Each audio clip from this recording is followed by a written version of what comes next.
Hey, it's Fabienne. So I am here on my balcony and I have pre-recorded a lot of Saturday emails just in full transparency, and I've got to stay relevant. And I've been being asked so many questions from our members about how I am still working from home, even though I've got three kids. And I don't know about you, but my kids are actually on school vacation right now. So we just finished our first week of school vacation and we have another school vacation. So while they have been um, learning, our two oldest ones, teenagers, have been doing school most of the day. Now they're off of school, and we have had to pivot how we parent and still get to work. So I am here today to share with you some impromptu lessons from the Frederickson household of how I still work from home, how my husband works from home in the Bold Heart business while we have our three kids. So there are six steps that I want to share with you, seven steps that I want to share with you about how to set up the kids for success, and seven steps of how to use your time for maximum productivity. So I'm going to go through all of that right now. I hope you're taking notes and I hope this is useful for you. Number one, for setting up the kids for success. And listen, I'm here outside because the kids are there and they're doing the thing. So I'm doing whatever I can to find a way to be with you.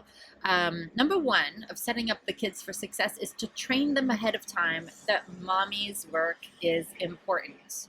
And I've had, the kids say, why can't I watch TV? And I'm like, because mommy makes the money here. Mommy and daddy make the money here. And it's important that you recognize that everything that you eat and everything that you wear and everything that we do, even the house we live in, is because we work. So our work is important. And that means that I need to work. And I think having this conversation with the children will really help them get it that they need to acquiesce to you. Number two, I'm looking at my notes because there's 14 things here. So number two is to create a schedule with them that they will follow every day. So we had this when the kids were in school. The two older ones were with their teachers, but the little one, who's 10, only had 1 hour with their teachers online, and we decided to, on the Sunday right before, to create a schedule. So this is what you're doing from 8 to 9, and from 9 to 10 you're doing this, and 10 to 11 you're doing this, etc., etc., until 7 o'clock at night. And I'm happy to share the schedule with you. And what I've learned is that flipping it between motorcycles going, that you should be home. You should stay home. If for my little one, if we can alternate between homework and something, pleasurable to them, and then something learning and something maybe Skyping with a friend, and if we can alternate on throughout the day, there are fewer fights.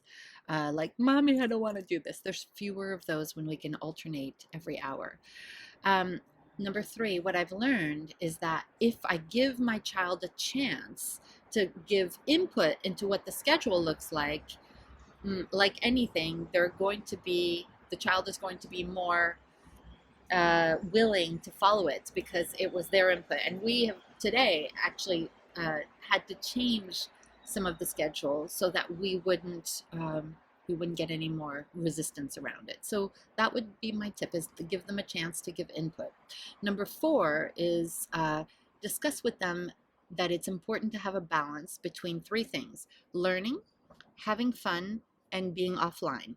Learning, having fun, being offline. Just as when we go on vacation, we to any city, we start with a cultural activity, and then we have, oh, I have a call in 10 minutes. This, we're keeping it real.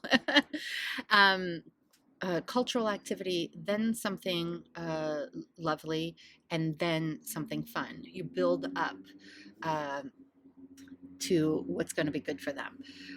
So that's learning, having fun, and being offline. Number five is building times for them for being and not just doing, right? Family game time is something that we're doing right after lunch every single day. So we may have lunch between 12 and 1 or 12 and 1:30. But, I live in France and we have long lunches, especially on vacation, which we're calling right now fakecation. Fakecation, because we should have been in Provence this week. We're still building in times right after lunch to play apples to apples, to play Scrabble, to play things that we enjoy as a family, reverse charades, things like that. Let's see, what else? Number 6, if you have limited electronics, we happen to have enough laptops for everybody. It's just the way the Frederickson household is. But if you have limited electronics to go around with all the kids, you can do a schedule for each. So a schedule for each person, like each kid, like we just mentioned, but you make sure that kid number 1 can use the laptop between 10 and 11, while kid number 2 reads between 10 and 11, and then they switch from 11 to 12, etc. That will mean that the electronics can get passed around and nobody's upset. Number 7 for setting up the kids for success is to find ways to make the little ones feel supported. I have learned this when left on his own. My little 10-year-old Oliver, if left, I mean, obviously, if he's doing homework and then this and then that for too many hours, he's not going to want to do the homework on his own. So I actually get my laptop and I go to his desk and I do reading while he does reading. I do work when he does homework, and just being able to hold hands and do our work together and whisper to each other, I love you. I love you too, makes the whole hour of homework go so much faster. So that is the first part of how I get work done with 3 kids at home. The second part is about using your time for maximum productivity, even though you have 3 kids at home, or maybe 2, or maybe 5. God bless you. If you've got more than 3, I bow down to you. Here's what we're doing in our household. Number 1, we use project management software to organize our tasks. So at Bold Heart, we use Asana, but I've used everything from Basecamp to Central Desktop to many other things. Whatever's going to work for you, it's really good knowing that you probably have less time to be productive, just to really organize yourself. Number 2, I would focus on money generating activities or exponential growth activities. So this past week, I have really put my focus on exponential growth activities, because it's hard to do money generating activities in these times, but I'm using this time to focus on what are the big projects that if I move them forward are going to mean really big things for my business. So 2 big ones for me this week and next week. This week I have finished the leveraged business book. I've been writing it for more than 5 years. Embarrassed to tell you that, because it should have been done way earlier, but I guess I needed to have this time to get a new cover, even though I already got a cover done years ago, get a new cover going. Finish all the text. The only thing that's done, that's left to be done, and is happening today, is the back cover and the free resources section. So the leveraged business book, how you too can move from overwhelmed at 6 figures to 7 figures with your life back, that is going to be ready to be published as a result of this, and the Fabienne.com website. That is going to be probably finished next week. So the reason I'm sharing that with you is, if you can't do a lot to generate money, then actually focus on doing a lot to exponentially grow your business.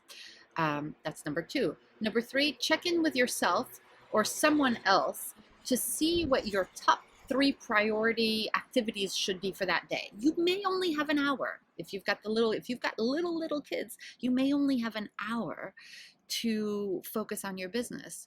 That's okay. It is what it is. What will your 3 activities be today to move your business forward? I believe in checking in with somebody. You can check in with yourself, but if you have somebody to do this with, check in every day. I have an accountability buddy that I talk to at 6:15 every day for an hour. And although while on my vacation, we've moved it to 7:15 in the morning, so I can sleep. But I focus on figuring out what my activities should be for that day. I hope that's helpful for you. Just pick a friend who's also self-employed, or if you're in the Bold Heart Business Program, you can talk to your AB, your accountability buddy, and just stay with your 3 priorities for the day. Number 4, schedule these 3 priorities in your calendar and set an alarm if it's useful.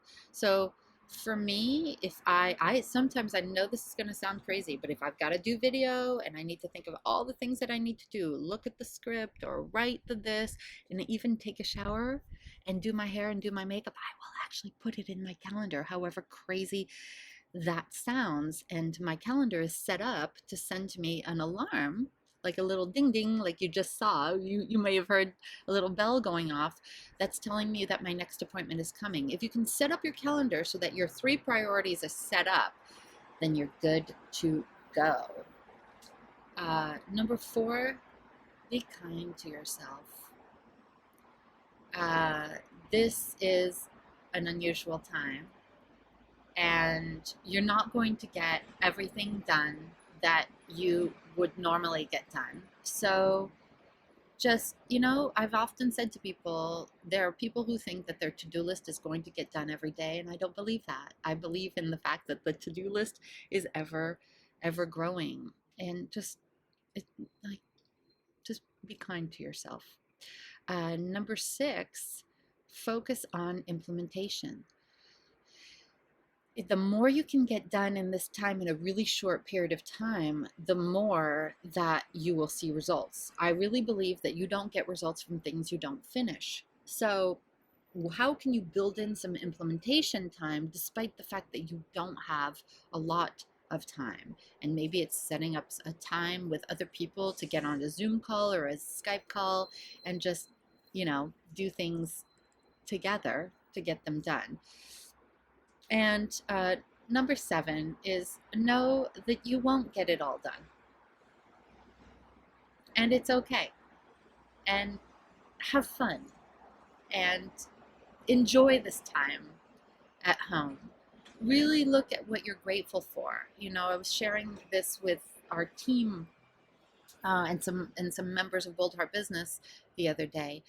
I was speaking to my 88-year-old father on the phone, and he's lived through a lot of things, the Holocaust here in Europe, and wars, and a daily reality of having bombs come down from the sky. When we lift out of this fog, when this fog lifts and we get to go out in like a month or so, month to month and a half, just a few weeks, our churches and synagogues and stores and everything will be intact. Everything will be fine. Be grateful for what you have. Be grateful for the people that you're with. Be grateful, even though there are some tragic things happening. Be grateful for what you do have. It's actually what will keep you going. If you don't fall prey to the fear and the lack, you will find that these are possibly great times. And I'll say this, if you haven't yet watched my Pivot Your Business, just look for it online, Pivot Your Business. I've been doing this free 2-hour session. I'm doing one again, I believe, next week. Watch that. It's going to help you pivot your mindset, pivot the way that you look at everything. These are not bad times. You will get through this. This too shall pass. Okay? So that is probably one of my longest videos in a long time, but this is how I work from home with 3 kids and still get epic things done. Sending you all my love. Bye from Paris. Outside, spring is coming. Let me show you my geraniums. Lots of love.